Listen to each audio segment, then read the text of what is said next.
We're going to go ahead and get started. Thank you so much for coming for this segment as well.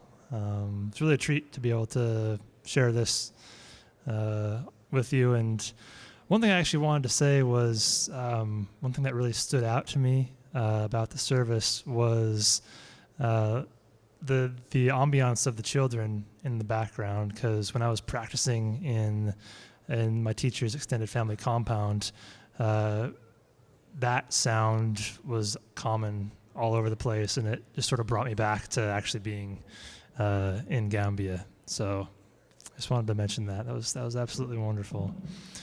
So for this program here, I'm going to play you some more traditional songs that I learned from my teachers, and I'm also going to talk a little bit more in depth about the background of the kora, so you get to learn about like how it's built, where it's often played, who typically plays it, its cultural significance. And then maybe right before the last song, I'll go ahead and open up the floor for any questions that you might have. So this one is called Alalake, and it is a 200-year-old tune, which the Mandinka words literally translate to God has done it. So Allah, in the Muslim traditions, is the word for gods, and of which that particular religious influence is very common in Northwest Africa, where I studied kora. Alalake.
Thank you.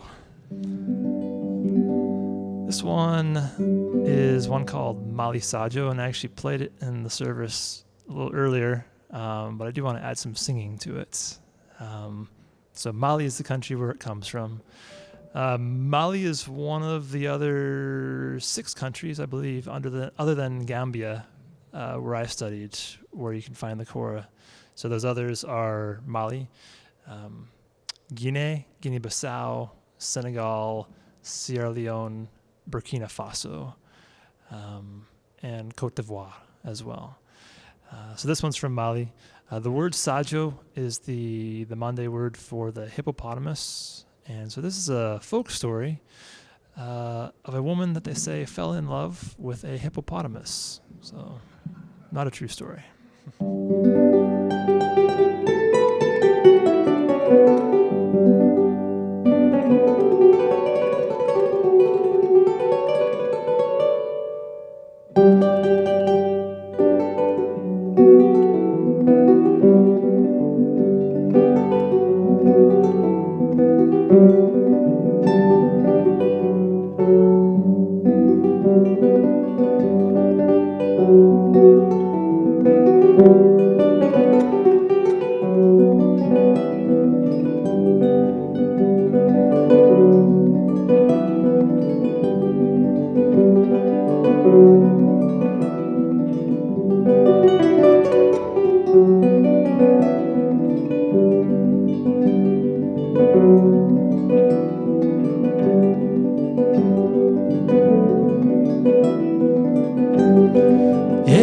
Malisa Josa, Malisa.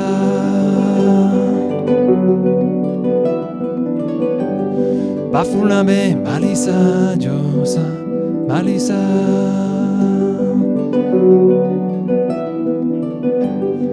Yeah, Malisa Josa, Malisa.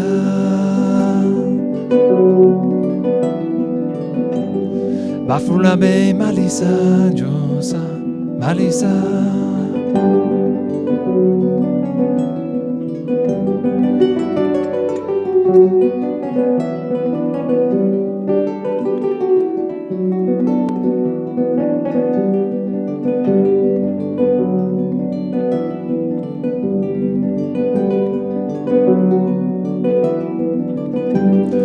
Alinga mutafe, ye mutafe, alinga mutafe, le alinga mutafe.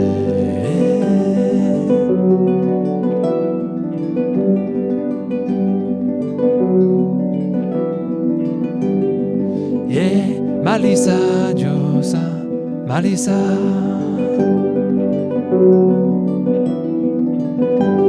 Bafulambe Malisa Josa, Malisa.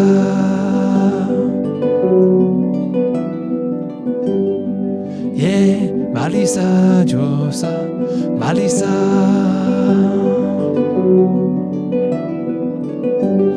Bafulambe Malisa Josa, Malisa.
Thanks.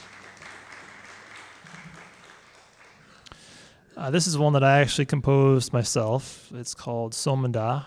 Somanda is the Mandinka word for morning, like the time of day. And I wrote this song over the course of many mornings when I was getting up quite early to do trail maintenance and construction work in the Great Smoky Mountains National Park, which is about an hour away from my home base in Asheville, North Carolina. Somanda.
Historically, it dates back 300 years to the early 1700s, but a lot of the music that you hear on it can be much older than that. Some tunes date back to the mid-13th century, almost 800 years ago.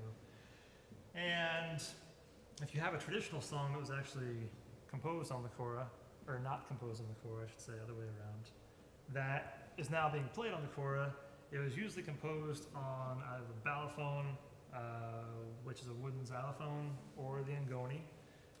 Those are the three native Mandinka instruments. So with the kora here, you have half of a calabash, which is a gourd that grows like a pumpkin. So you pick it off the stem, and to use it for the kora, you have to cut it in half and de-seed it and take out all of the wet gooey materials that live in there, and then dry it in the sun. Anywhere between 2 weeks and a month is common, just depending on the time of year that you're building the kora. So once you have half of the hollowed out calabash, then you would take a wet animal skin, stretch it over the open half of the calabash, and nail it to the backside with upholstery tacks. You have to let the skin dry, and then you would cut 3 holes into the calabash, and 2 of those are so that the neck that I'm holding onto, the long piece of wood, can slide through the top and the bottom. And then the 3rd hole right here serves 2 very important roles. The first is so that sound can come out, and the second is so that money can go in. And the reason that money goes into this hole, there's a very important cultural context behind that. I'm going to explain exactly why that is a little bit later. But further along with the construction here, we have an iron ring.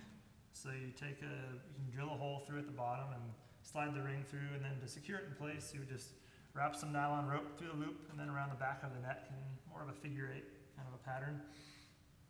The anchor strings go on to the iron ring, so they get tied off there, and then you make a knot at the end of each of them. The plucking strings get tied off to the anchor strings and then up to each of the individual tuning rings, which are called konso. It's a Mandinka word that doesn't have an English translation. The bridge right here, which hold the strings away from the skin, is not actually fixed to the instrument. So if I was going to loosen all of the strings, or I was going to pull all the tuning rings down to loosen the strings, the bridge would just come off the instrument altogether. The wood for this instrument, all of the wood that you see from the neck, the 2 handlebars, the bridge, and the cross piece come from a tree that's called kano. And it's native to northwestern Africa, kind of below the Sahara Desert on the west side there, where Gambia is. Let's see, the anchor strings, those are like a nylon material. The plucking strings are fishing line. Fishing line's been most commonly used since the early 1920s, and then before that, they used antelope hide for the plucking strings. And I have never seen an antelope hide kora before. They pretty much stopped making them with the invention of fishing line.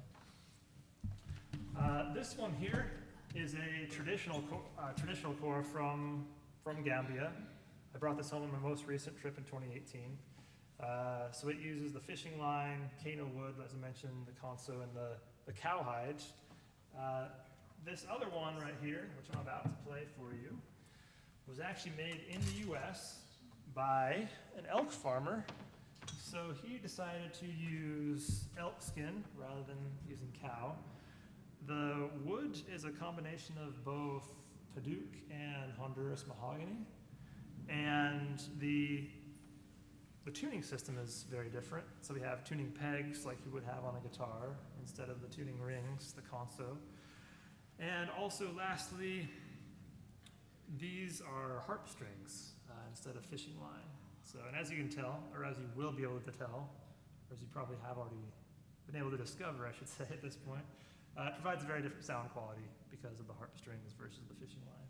So, this one's called Tamara, and this one comes from eastern Gambia, dedicated to Tabara Njai, who was a woman of Fulani descent, which is one of the other ethnic groups that inhabit what's now known as Gambia. The song was dedicated to her by the people in the village, people in the town where she lived, because it was unanimously believed that she was the most liked person in the village. Tabara.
hilala, tabara.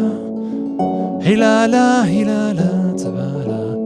La hilala, hilala, tabara. Hilala, hilala.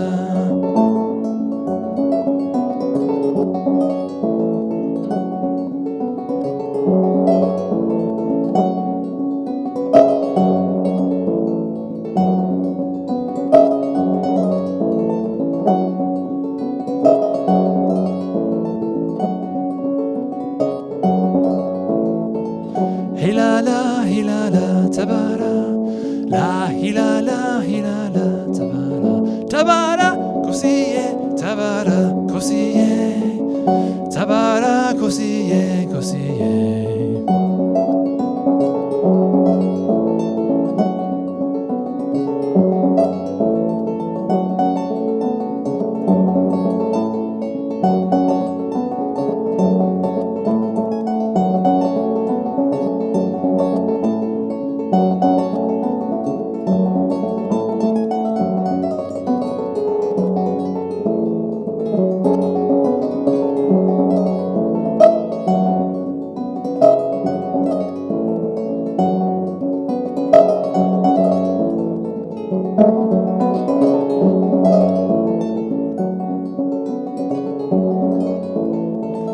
Hilala, hilala, tabara. Hilala, hilala, tabara. La hilala, hilala, tabara. Hilala, hilala.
Thanks.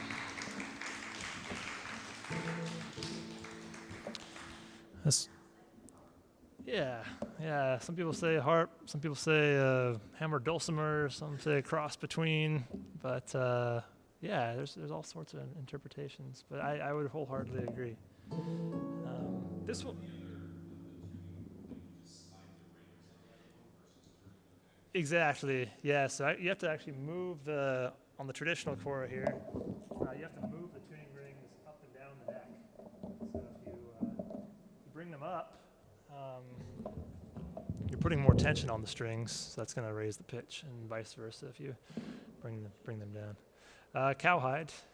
Yeah. So just like this, same one. Actually, I think it comes from a different hide, maybe, but. So and the tension of these rests at the back. So if you can imagine the strings like pulling that console towards the musician, and because of that, the back has a lot of tension on it. So if you want to move each of these rings to release that tension, you have to push up on the front side with your thumbs like that. And that releases that tension, which will then allow you to move each of the console a little bit more freely. And you really don't have to move them that far at all to change pitch. So like for instance, if I want to go from an F to a G, and then I just have to move it like a few millimeters, maybe. So it's not a whole lot more tension. So. Yeah, K-O-R-A. K-O-R-A. Yeah. Yeah.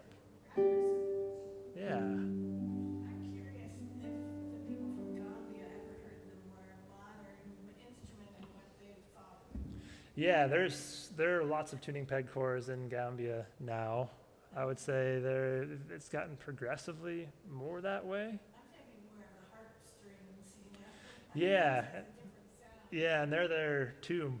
I would say, at least more often seemed like it was a lot more than my first trip, which was in 2008. Like in my 2018 trip, it almost seemed like one out of every 3 or 4 koras that I saw had tuning pegs on it, which was obviously a shift, if you will, a cultural shift. Your traditionalist teachers, Yeah, I think so. I mean, there are some that really like the traditional koras, and I actually, I mean, just for sentimental value, mostly, I tend to lean more towards the traditional one, just for the feeling of being in my teacher's family compound. So yeah, absolutely. So it's a monofilament, just like fishing line. So yeah, basically meaning like it's just one thread, so it's like not a double or a triple thread or anything. Yeah, the harp strings are monofilament, except for 2 of the strings, I think, that I have, or one of them on this instrument. So, yeah. But, they vibrate so much better. yeah, well, it's kind of, I'm not quite sure I can describe just how different the harp strings are, but they definitely somehow the way that they're manufactured. I know they're more dense, generally speaking, than the fishing line. So they definitely don't break as much, I find, as the fishing line strings do. But, I mean, that said, this one's a beautiful kora. So I'm going to play one next called Sumbu, and it's a love song.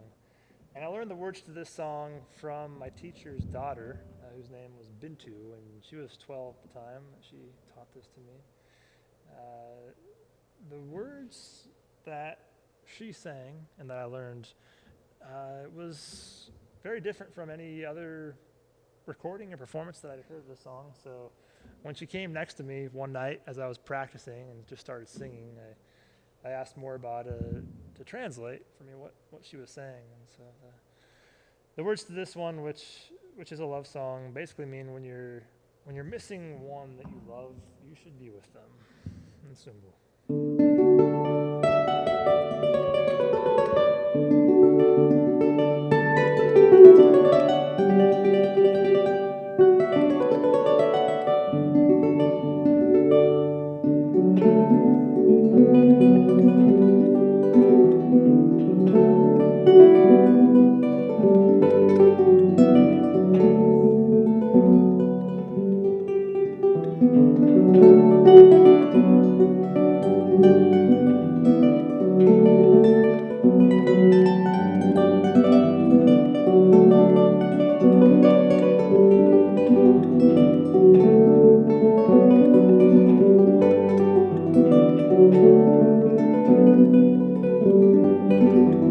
Bambal, and Yarmole Bambal, Yarmole Bambal,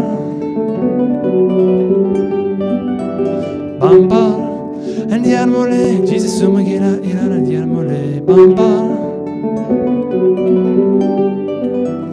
Bambal, Yarmole Bambal, Yarmole Bambal, and Yarmole, Jesus Sumagina, Iran, Yarmole Bambal, yeah, Bambal.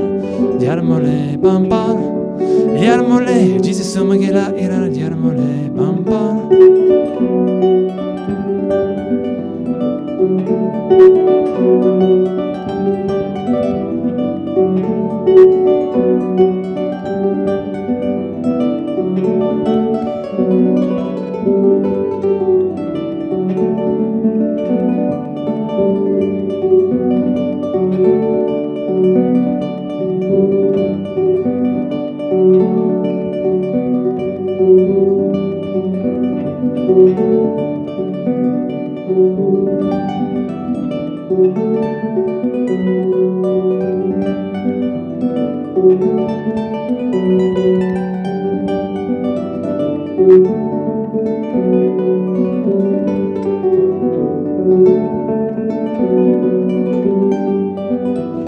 Bambal, and yarmole bambal, yarmole bambal,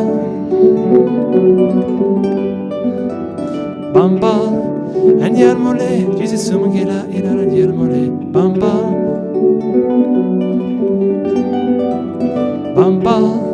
Andiamo le bambole, andiamo le bambole, andiamo le, Jesus Magila, andiamo le bambole, yeah bambole, andiamo le bambole, andiamo le, Jesus Magila, andiamo le bambole.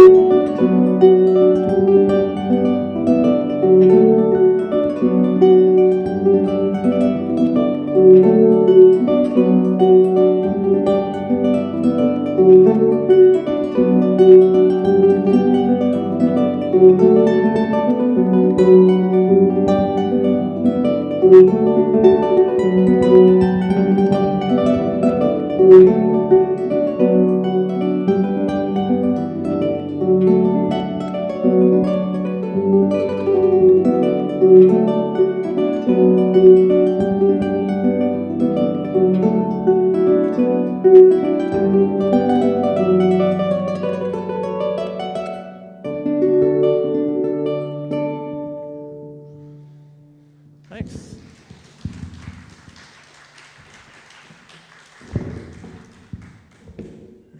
So within Mandinka society, the Mandinka ethnic group, there is what some might consider to be a class system that exists of sorts, because historically, people were born into family lineages that would kind of maintain the same source of livelihood throughout generations. So many of these forms of work are things that we see a lot of around here, like carpentry and welding and infrastructure, and just kind of all across the board. However, the people who play these instruments, the kora, the balafon, the ngoni, they are of a form that we just do not have here in our culture.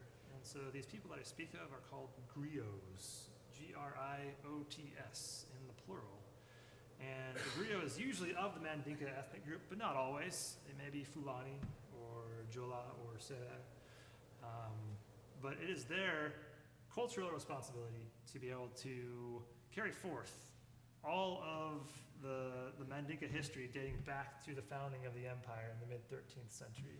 And the kora is most culturally significant because they use it as a primary medium of doing just this, through song.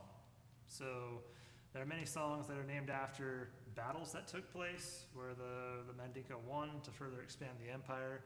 There are songs about people who either fought in the battles or may have been political leaders during that time, from all ranks, presidents down to like cabinet members and city leaders.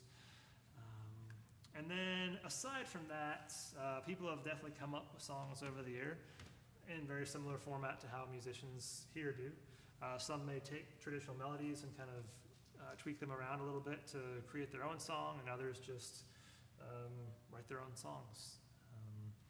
When I was in Gambia, I would be seeing the kora played mainly at 3 events. One was very casual and laid back. 2 were very formal. The casual event would probably happen once, maybe twice a month inside of a griot family's compound. So they invite friends over for an evening, for a couple nights. And regardless of the event, it was rare to see the kora perform solo, as I may have mentioned before. So they were usually accompanied by other instruments. Typically, men would be the ones playing the music and women would sing. Within the last 20 years or so, you are seeing more women starting to play the instruments with kind of a change in perspective. I think it's getting more welcoming for them to be able to play. If there was a female singer present in one of the groups, she was the lead of the show. And all the instruments would tune to her to bring out the best quality of her voice. If there wasn't one there, then usually it would fall onto one of the instrumentalists, usually the kora player, to kind of work with the audience and kind of make sure the event went well. Weddings and naming ceremonies are the 2 formal events where I would see this played at, kind of at the after party, if you will, going late into the night. A naming ceremony happens exactly 1 week after a child is born. It's a 3-part event. The first part happens during the daylight hours, and that's where they name the child. That segment is held in the mother's childhood home, so wherever she grew up. She may be living with her husband's extended family at that point, but might be the other way around. At this segment, there would be a griot on a bullhorn saying praise for the baby, for the family, just kind of bringing up well wishes. Another griot would be like collecting cash donations from people in the audience, because there'd be a lot of discussion and deliberation about what the name of the child should be. So you'd like look out and see groups of 4, 5, and 6 people just chatting amongst themselves as the griot was saying praise over the bullhorn. And some of these folks would come up and talk with one of the griots to kind of give him their ideas about what the name should be. And so after about an hour to an hour and a half of this, the name was determined. It was announced over the bullhorn, and they'd move on to a feast. And so you already know a little bit about how food was served. So you'd have like these big bowls coming out of various things. You'd often see at like a special event like this, goat meat would be used, maybe beef, as opposed to chicken or fish, which you would see more often in day-to-day life. So once the feast is done, then they'd move on to some music. And so you might just have a few musicians, but you might have a whole band. And this was definitely the case for the musical after party at weddings, as well as naming ceremonies. And if the family felt that there was going to be enough people who attend, they may rent out the local soccer field of like the elementary school or the junior high school or whatnot. So there would be enough dancing room, because sometimes, as was the case with the family that I studied, like there were 4 members in that family that teamed up with another 4 from the neighboring griot family. And within them there was a lead kora player, a balafon player, an electric guitar, electric bass guitar, like a drum set that you see in a jazz band, or keyboards and drums, like djembe drums, sabar drums. And the sabar drums are like tall and narrow, and you play them with one hand and one stick. So it had more of like a rock concert ambiance, and so people would dance and get engaged together and sing songs like Tira Makan. So the way that the bands would make their living playing at these events was dependent on how they engaged with the audience, because it wasn't like you were going to walk in and pay like $5 or $10 to see music for the nights. Like they really had to earn their keep, so to speak of. And so maybe the second or the third song in, it was different every time. You would see whoever was the lead singer, whether it be the Jelly Muso, the female griot, or the lead kora player, start singing. And if the song was about a person, they would probably sing praise for that person. And oftentimes this was someone who passed away a long, long time ago, hundreds of years ago. And then a little while later, maybe 5 or so minutes into a song, they'd come back and start singing. And at this point, they're kind of doing some metaphorical fishing, if you will, meaning they're trying to figure out if anyone out in the audience is a direct descendant of the very person who the song is for. And they're praising their family. It would be like the equivalent of saying, is anyone out there related to, I don't know, let's just say Bob Smith. Anyone out there in the Smith family? The Smith family came from this particular region and over time migrated to here. Here is how they lived their lives in the previous place, and this is why they got to where they are now, and this is why they're important for the people, for our culture. So any of you out there in the Smith lineage, please come up and show your respect in the form of a cash payment. So that's why you would see people from the audience, if they were related, they'd come up and they might put some money into the sound hole of that calabash.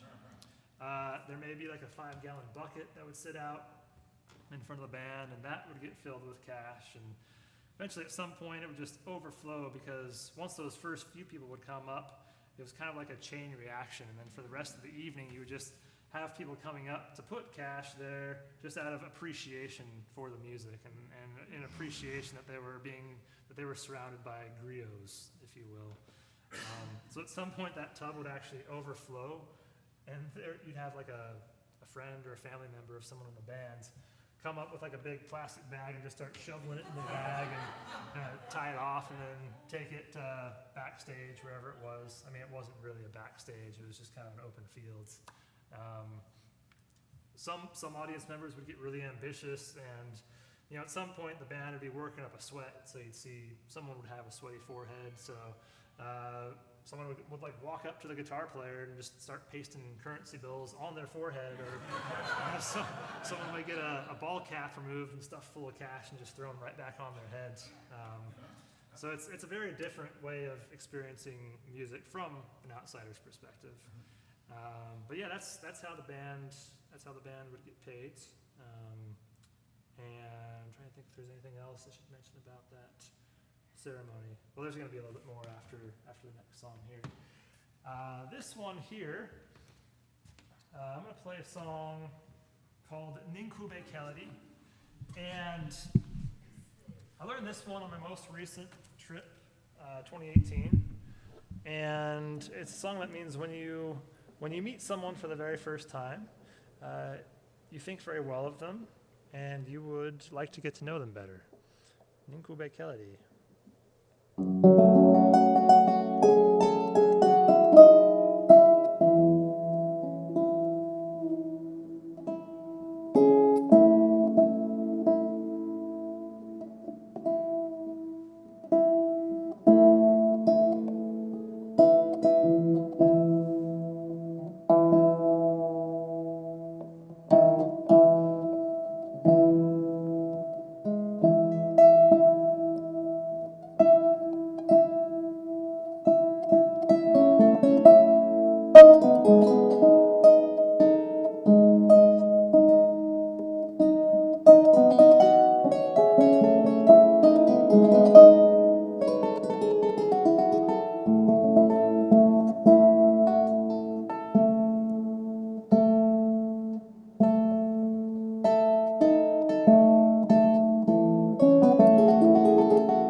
Ninkume Kennedy, Ninkume Nyanemo, Ninkume Kennedy, Ninkume Nyanemo, Tulomba Sobe, Laila Hailala, Tulomba Sobe, Laila Hailala.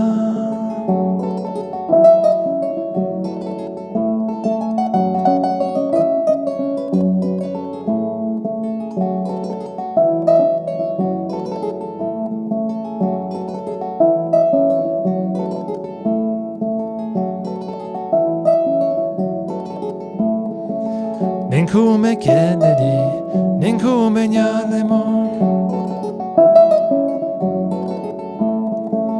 Ninkume Kennedy, Ninkume Nyalemo, Tulomba Sobe, Laila Hailala, Tulomba Sobe, Laila Hailala.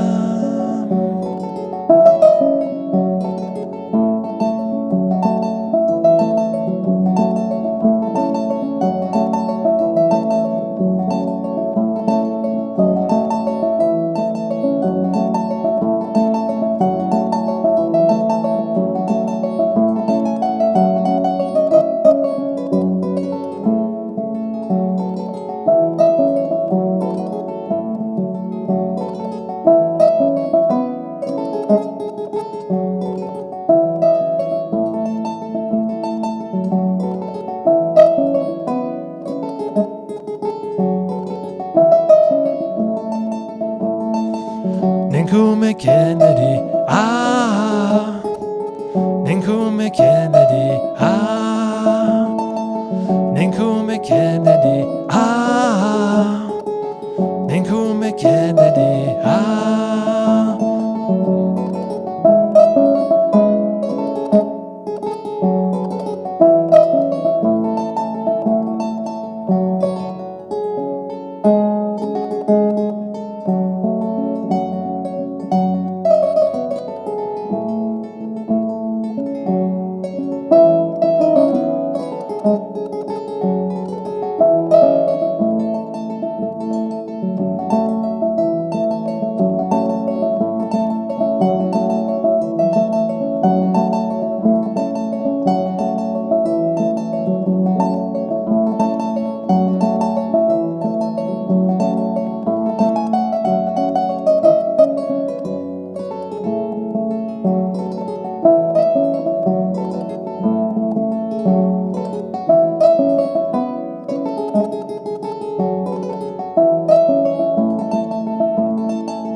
Ninkume Kennedy, ah, Ninkume Kennedy, ah, Ninkume Kennedy, ah, Ninkume Kennedy, ah.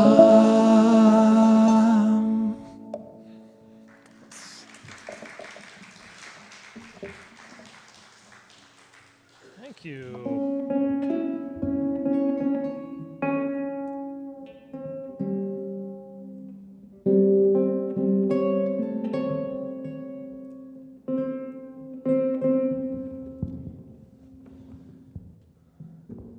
So I was first introduced to the kora in 2006, and as I mentioned before, I stumbled across it in a live performance, and it literally changed the outlook of my life. The lessons that I received with Kane Mathis, my American teacher, he taught me some of the most traditional pieces. Actually, he taught me the very first and the very second piece that was ever composed on the kora. That's actually one that I'm going to finish the program with here very soon. But I just wanted to really reiterate how much it meant to me to be able to study with a host family, to be welcomed in the way that I was. Still have a very close ongoing relationship with my teacher, and so it means the world to me to be able to share all of this with you. And so with that said, I'd like to thank you for giving me the opportunity.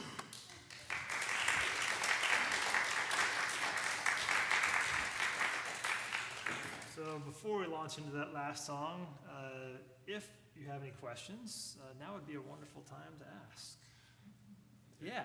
How many of the strings are the anchor strings, and how many are the ones that are connected to those strings? Yeah, so there's one anchor string per plucking string. So 22 of the anchor strings, 22 of the plucking strings. So 44 per instrument. Yeah. Are young people embracing these traditional instruments and making new music?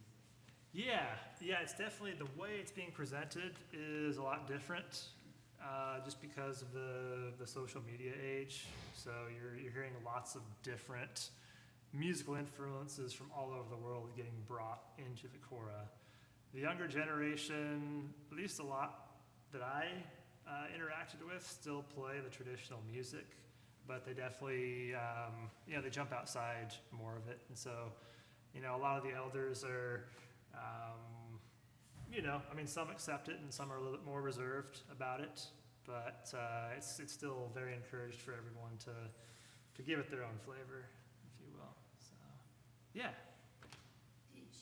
How did you communicate with people? Did they speak English? Yeah, so in Gambia they did.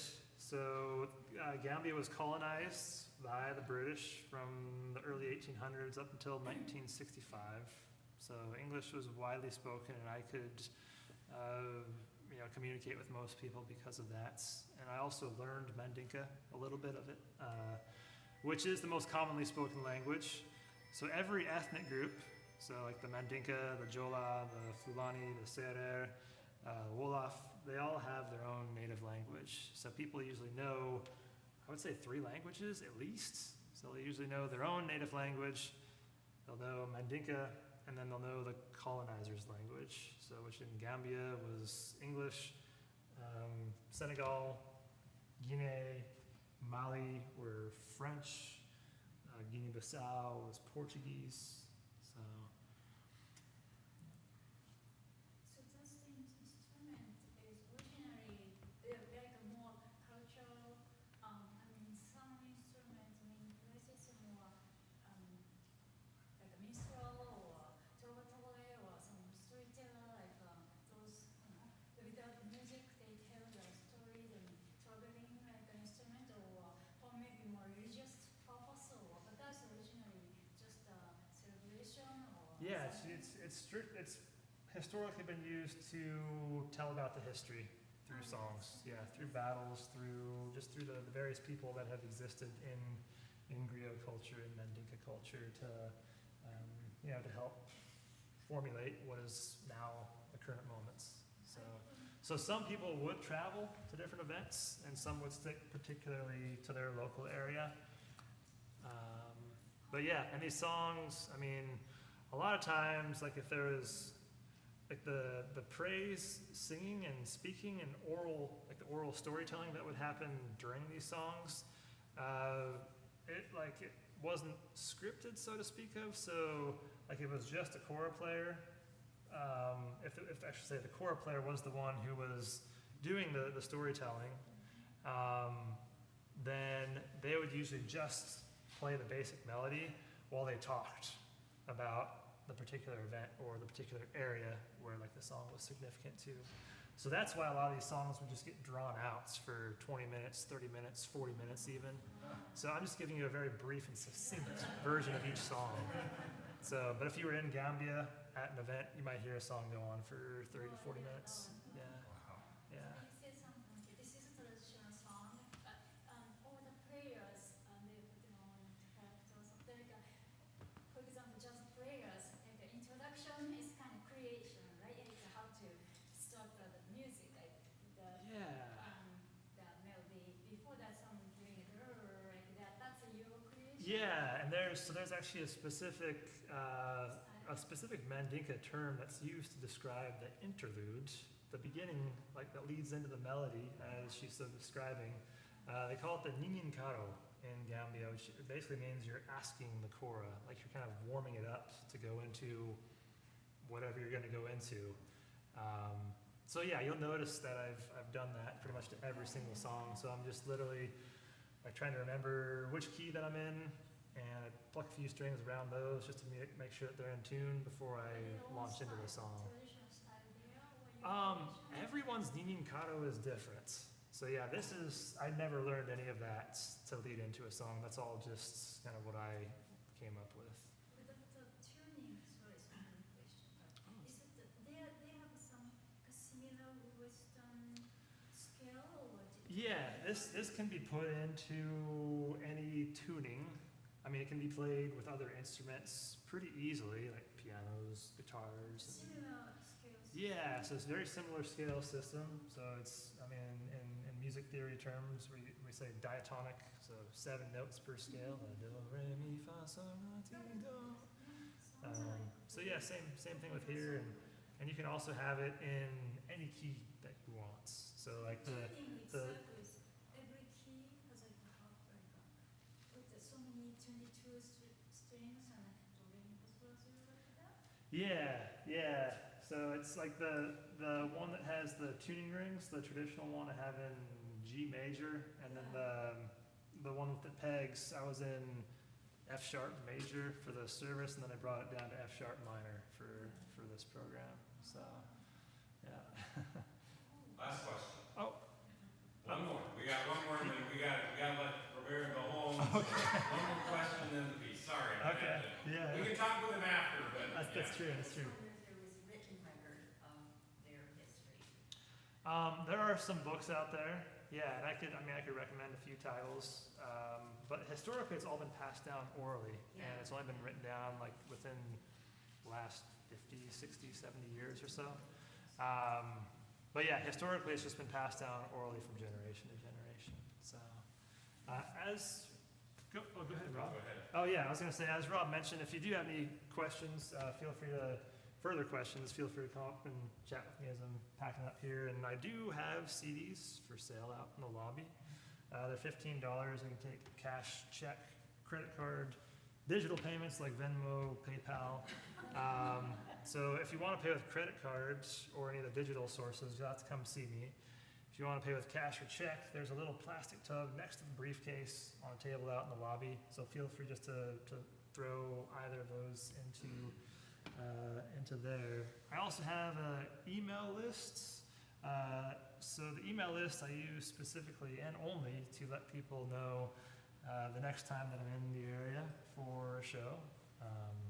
So feel free to sign up for that on your way out. And I also have a placard with QR codes that you can scan with your phone. My Facebook page, Instagram, YouTube page. I post a lot of videos there.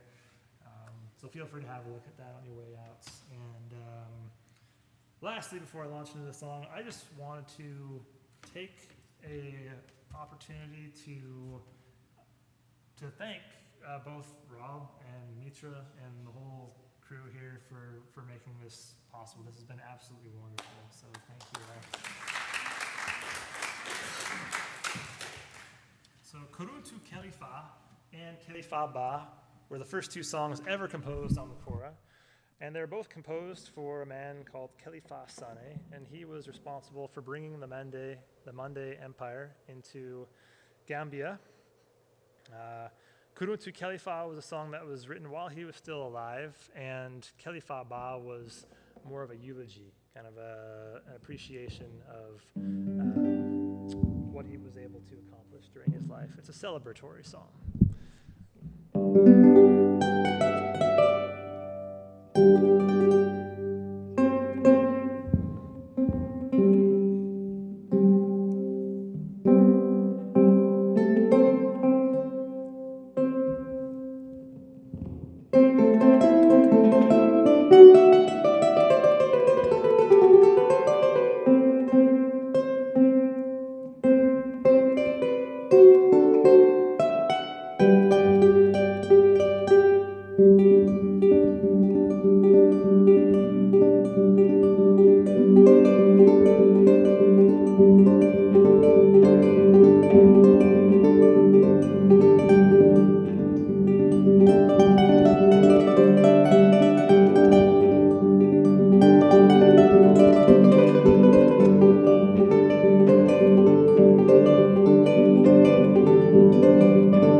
Mindalo mata, mindalo mata, Kelifa Ba mindalo mata.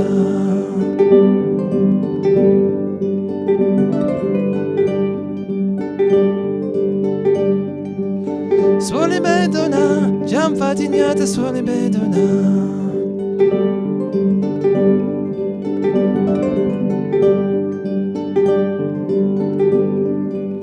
Mindalo mata. Mindalo mata, Kelifa Ba mindalo mata.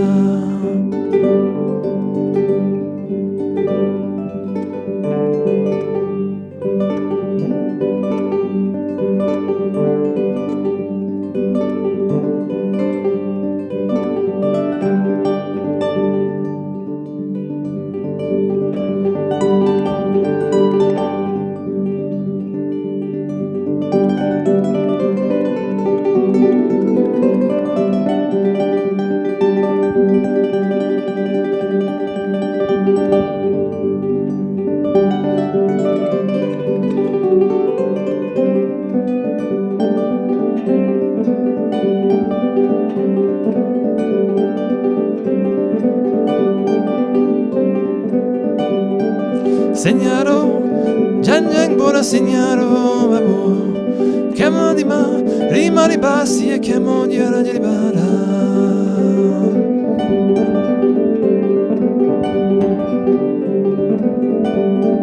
Jatuje, la jatu, aramadia la jatura. La la me come la jatuma, aramadia la jatura.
Thanks for sticking around, and hopefully we'll see you again sometime.